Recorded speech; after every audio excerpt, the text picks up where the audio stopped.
is you want to export a video in CapCut PC for YouTube Shorts and make sure it's ready to upload, then this video is for you. Make sure you watch this video until the end and don't skip any part because every step is important. So let's get started. If this video meets your needs and helps you export your video correctly, please subscribe to my channel and like the video.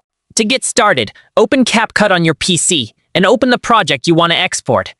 Before exporting, make sure your video is in a vertical 9:16 format, which is the standard format for YouTube Shorts. Click the ratio and select 9:16.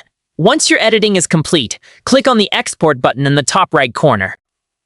Now, choose a location where you want to save your video and enter a name for your file. For the resolution, select 1080p if your original video supports it. For the frame rate, choose the same frame rate you used while recording or editing your video, such as 30 or 60 FPS.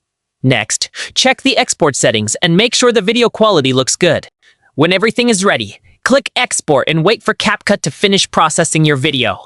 Once the export is complete, open the saved video and quickly check it before uploading it to YouTube.